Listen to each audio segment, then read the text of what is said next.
I'm Shelley Duvall. Welcome to Fairy Tale Theater. Please join us for tonight's tale about an emperor who finds true friendship from a lowly kitchen maid and a plain little bird called the Nightingale.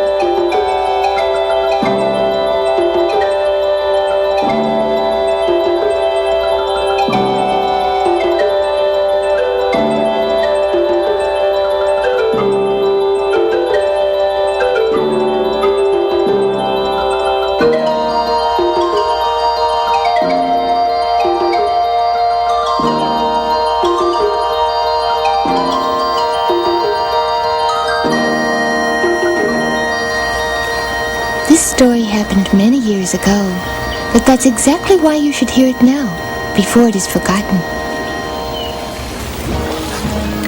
You know, of course, that in Cathay, the emperor was a Cathayan, and all the people around him were Cathayan too, but very few were ever allowed to look upon the emperor.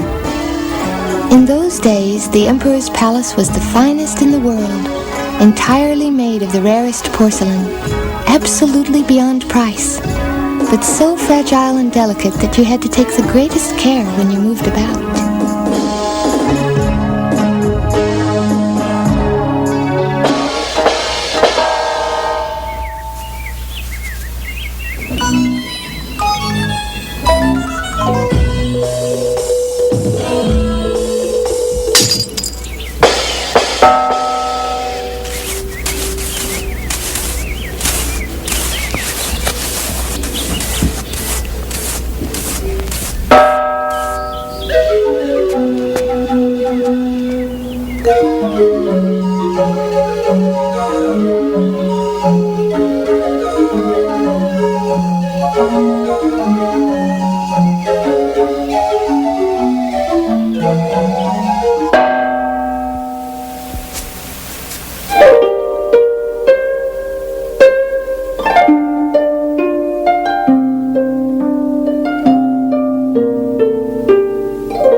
Master?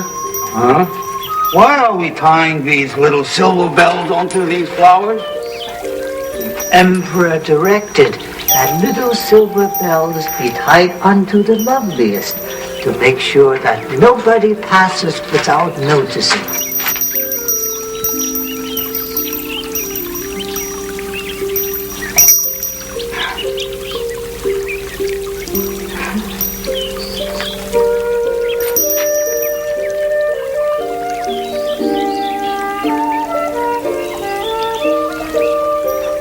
Very lovely. Why are you rushing? My mother is quite ill, and I'm bringing her scraps from the emperor's table. Scraps from the emperor's table are well and good, but have you given her a bowl of magical tea? No. What will it do? When the moon is full, if you dig up the root so that it may be touched by a single moonbeam, the tea you brew from it has magical powers. Oh, so I've been told. Where do I find this wonderful? Go to the forest, call the fairies, Primrose and Pansy, and they will lead you to it. Also, I've been told. Thank you.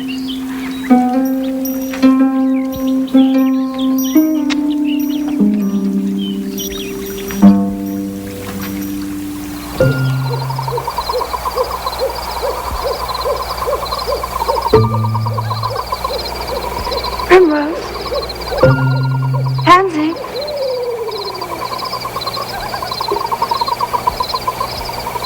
Primrose? Pansy?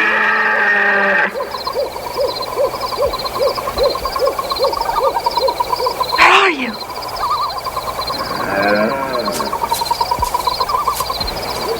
My mother's so ill. Won't you please show me where the magical root is? Here we are, little kitchen maid. First, you must tell us how pretty we are. Oh, you are. You are by far the prettiest fairies I've ever seen.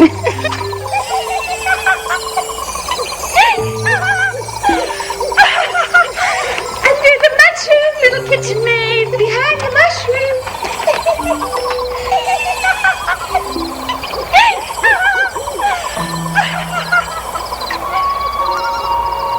And when the nightingale begins to sing, the ginseng has its most magical powers.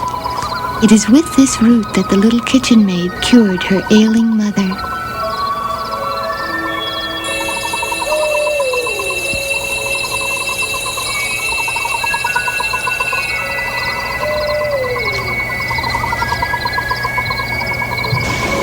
In those days, the forest stretched all the way to the clear blue sea, and in a tree at the very edge lived the nightingale.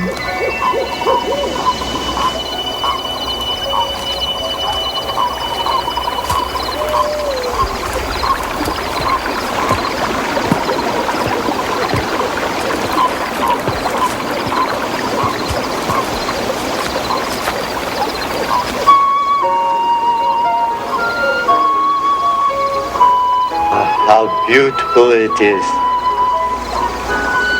Indeed.